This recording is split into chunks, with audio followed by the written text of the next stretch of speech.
আসসালামু আলাইকুম দর্শক।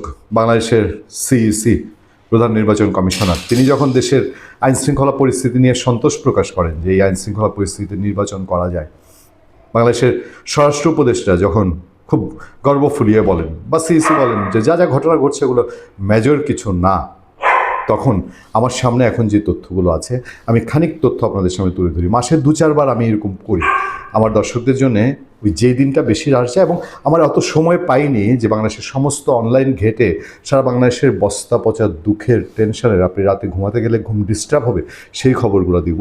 কয়েকটা চুম্বক অংশের দিকে আপনাদেরকে একটু নজর দিতে চাই। রাজধানীর কদমতলীতে কুপিয়ে এক ভাঙাড়ি ব্যবসায়ীকে হত্যা করেছে দুর্বৃত্তরা। মঙ্গলবার 6 জানুয়ারি দিবাগত রাত 12টার দিকে এই ঘটনা ঘটে। গতকাল রাত 12টা থেকে শুরু করলাম। ঢাকা মহানগর উত্তর স্বেচ্ছাসেবক দলের সাধারণ সম্পাদক আজিজুর রহমান মুসাব্বির গুলিবিদ্ধ, এই খবরটা আমরা আগে পেয়েছি। আশঙ্কাজনক অবস্থায় নেওয়া হয়েছে হাসপাতালে। সেটার আবার পরবর্তী আপডেটটা ছিল রাজধানীর ঢাকার গ্রিন রোডে গুলিবিদ্ধ ঢাকা মহানগর উত্তর স্বেচ্ছাসেবক দলের সাধারণ সম্পাদক আজিজুর রহমান মুসাব্বির মৃত্যুবরণ করেছেন। এই ঘটনায় আনোয়ার হোসেন নামে আরও একজন গুলিবিদ্ধ হয়েছেন, তার অবস্থাও আশঙ্কাজনক।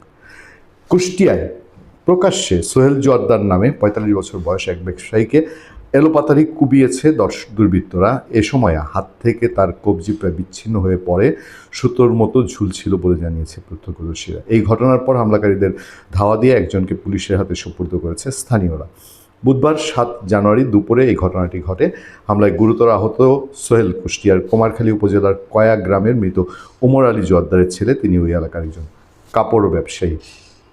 আমি ক্ষুদ্র কয়েকটা ঘটনার দিকে আপনাদেরকে নজর দিলাম, এর বাইরে প্রতিনিয়ত ঘটছেই। চট্টগ্রাম যদি খবর নেন না, চট্টগ্রাম ওইটা একটা ডিপো হয়ে গেছে, এইসবের একটা ডিপো চট্টগ্রামে এমন এমন এলাকা আছে যেখানে ভদ্রলোক সাধারণ সরল মানুষ চলা খুব মুসিবত হয়ে গেছে। তারপর যদি আরেকটু ডিপে যান আপনি যদি রোহিঙ্গা ক্যাম্পের আশেপাশে যান, তাহলে এই বাংলাদেশটা মনে হবে বাংলাদেশ না, এগুলো রোহিঙ্গাদের আলাদা কোনো একটা রাজ্য, যেটা আমেরিকা চায় যে এখানে তারা আরেকটা স্টেট ইসরায়েলের মতন ইসরায়েলের মতন আরেকটা স্টেট এখানে তৈরি করবে, যেটার মূল ধর্ম হবে খ্রিস্টান। এই খেলাই চলছে চারদিক থেকে, সেগুলো যাবেন ওখানে। এখন ওপেন সিক্রেট রোহিঙ্গাদের মধ্যে মাদক এবং অস্ত্রের ব্যবসা, এগুলো ওপেন সিক্রেট। বাংলাদেশে অস্ত্রের চালান ঢোকার ভিডিও সেই সুদূর প্রবাসে বসে সাংবাদিক জুলকারনান শাহের তার প্রোফাইলে পোস্ট করেছেন। চালান ঢুকছে, এই চালান ঢুকে কি ভ্যানিশ হয়ে গেছে, হাওয়ায় মিশে গেছে, উধাও হয়ে গেছে, খোঁজ নাই। এর আগে 5 আগস্ট 2024-এর আগে পরের যেসব অস্ত্র লুট হয়েছে, দেশে ঢুকেছে, তার কোনোটারই কোনো ট্রেস নাই। তারপরও আপনারা বলছেন যে এই নির্বাচন হওয়ার মতন একটা পরিবেশ তৈরি হয়েছে।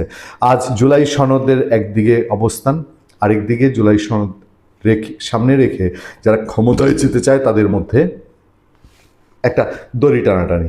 জুলাই সনদে হাঁ জিতবে, হাঁ জিতে যাবে, সেই জিতার মধ্যে দিয়ে বাংলাদেশে ক্ষমতা যারা আসবে তারা আসতে হবে। একটা নিকোজিশন, হাঁ জিতলে ক্ষমতা নাও, না জিতলে ক্ষমতা নিও না, অনেকটা এই টাইপের একটা খেলা বাংলাদেশের রাজনীতির ভেতর অন্দর মহলে চলছে বলেই বিভিন্ন জায়গায় ফিসির ফসল আছে। আপনার জনগণের ভোট, জনগণ হাতে ভোট দিলেন না নাতে ভোট দিলেন, জনগণ ধানের শীষে ভোট দিলেন না আন্ধাকলিতে ভোট দিলেন। ওই যে এনসিপির লোকজন বলছে না যে এমনিতে দেখা যাচ্ছে ধানের শীষ, সব গিয়ে নাকি শাপলাকলিতে ভোট দিবে। এরা কিন্তু এমনি এমনি বলে না, এদের ভেতরে খেল আছে। ইলেকশনের সময় যদি ইলেকশনটা হয়, কোনো কারণে হয়, আমরা তো মনে করি যে এটা ইলেকশন হওয়ার কোনো প্রেক্ষাপট না, যদি কোনো কারণে হয় তখন দেখবেন আসল রূপগুলো আরও বাইরে বেরিয়ে আসবে।